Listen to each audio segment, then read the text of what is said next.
ओम श्री गुरुभ्यो नमः। श्रीमद् भगवद गीता अध्याय 2 श्लोक 71। विहाय कामान्य सर्वान् पुण्यांश्चरति निःस्पृह निर्ममो निरहंकारः स शान्तिमधिगच्छति। जो मनुष्य समस्त कामनाओं को त्याग कर निर्मोह, अहंकार रहित तथा इच्छा विहीन होकर व्यवहार करता है, वही शांति को प्राप्त करता है। मोह, ममता तथा अहंकार में अंतर है। ममता का अर्थ है कि यह वस्तु मेरी है, ऐसा भाव। अहंकार का अर्थ है कि मैं ऐसा हूँ, मैंने यह किया है, मैं वह करूँगा। भाव में समानता है पर ढंग में भिन्नता है। एक पुरुष अपने 3 पुत्रों को मेले में ले गया। उनमें से एक पुत्र तो युवक था, वह स्वयं ही घूम रहा था। पिता को उसकी कुछ भी चिंता नहीं थी और न पुत्र को ही पिता की अपेक्षा या परवाह थी। दूसरा 6-7 वर्ष का था, जिसे उंगली पकड़कर पिता घुमा फिरा रहा था, भीड़ भाड़ से बचा रहा था। तीसरा बिल्कुल छोटा था, उसे वह बगल में उठाकर लिए जा रहा था। तीनों को पर्यटन कराया, लेकिन उसे बड़े पुत्र की चिंता ही नहीं थी और छोटे को बगल में ले रखा था। इसी प्रकार परमात्मा परम पिता है।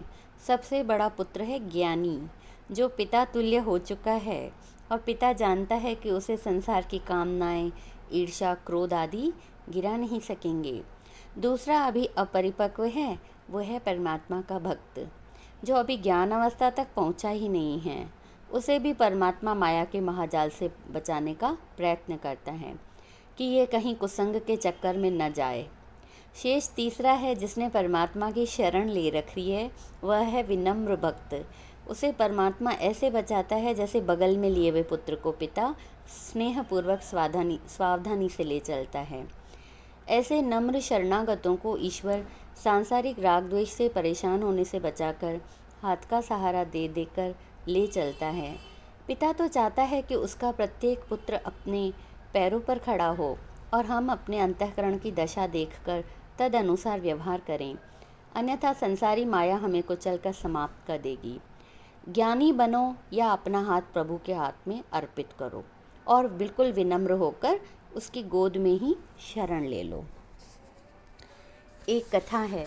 एक दिन गुरु गोविंद सिंह जी वन में घूम रहे थे। कुछ शिष्य भी साथ में थे। उनमें से एक गया नदी से पानी लाने। वहाँ एक साधु को देखा। एक आदमी ने आकर उस साधु को लात लगाकर कहा, अरे पाखंडी, तू तो अमुक नाम वाला चोर है, यहाँ बगुला भगत बनकर बैठा है। तत्पश्चात उस गुरु गोविंद सिंह के शिष्य ने देखा कि आकाश से एक खड़ग उतरती हुई आ रही है। इतने में साधु ने कहा, अरे दुष्ट, क्यों मुझे सताता है, मैं यहाँ वन में बैठा हूँ। साधु के ऐसा कहने पर उस गुरु के शिष्य ने देखा कि तलवार वापस लौट गई। यह चमत्कार आकर सिख ने गुरुदेव को बताया। गुरुजन ने समझाया कि उस दुष्ट ने व्यर्थ ही उस साधु को सताया, क्योंकि साधु ने तो उस दुष्ट का कुछ बिगाड़ा ही नहीं था। पहले तो साधु अवाक रहा, मानो उसने सब कुछ ईश्वर पर छोड़ दिया हो। तो ईश्वर ने भी उस साधु का पक्ष लेने के विचार से तलवार भेजी और उसे सताने वाले को भी दंड देना चाहा, क्योंकि वह साधु तो मानो ईश्वर की गोद में बैठा था। जैसे संसारी पिता भी प्राय ऐसे पुत्र शरणागत को बचा ले। यदि वह साधु उन दुष्ट हरकतों को चुपचाप सहन कर लेता तो वह तलवार इस दुष्ट का गला काट देती। परंतु जब भगवान ने देखा कि साधु स्वयं समुद्यत हुआ है तो तलवार को वापस बुला लिया। अच्छा तो यही है कि ज्ञान भी हो और बल भी हो, तो भी ईश्वर की शरण में रहना अच्छा और सुखदायक है। इससे परमात्मा अवश्य रक्षा करते हैं।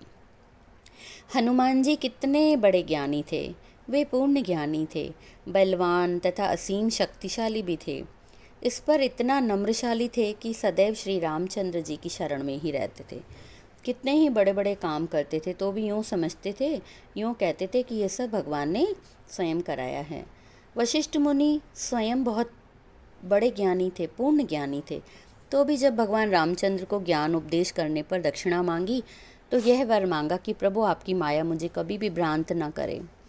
इस माया की चोट को तो बड़े बड़े बड़े बड़ों को मार देती है, पर किसी ने इसे सहन कर लिया और कोई विनष्ट हो गया। जैसे बड़ा पुत्र मेले में जाता है तो उसे वहाँ भीड़ भाड़ में धक्के लग सकते हैं, लेकिन जो पुत्र पिता का हाथ पकड़कर चलता है उसे मेले में धक्कम धक्की में भी चोटें लगती हैं। लेकिन जो पिता की गोद में स्वयं है उसे कोई चोट नहीं लग सकती। किसी की क्या मजाल जो शरण में आए हुए पुत्र को पिता से रक्षित न कर सके। पिता उसे बचाने के लिए स्वयं सब कुछ सहन कर लेते हैं। ऐसे ही इस भवसागर से तैरना है। या तो ब्रह्मज्ञानी संतों से तैरने की कला सीखनी चाहिए, या भक्ति रूपी नौका प्राप्त करके उसी के सहारे तैरना चाहिए। या तो सच्चे हृदय से परमात्मा की शरण लें, या विनम्र होकर निवेदन करें क्योंकि हम अज्ञानियों को तार दें। सचमुख वह शरणागत को तारता है। संसारी पिता भी शरणागत पुत्र को संकटों से बचाता है, तो परमात्मा जो जन्म जन्म से पिता है वह हमारी वेदनापूर्ण प्रार्थना सुनकर कैसे चुप बैठेगा। प्रतिपल यही प्रार्थना करनी चाहिए।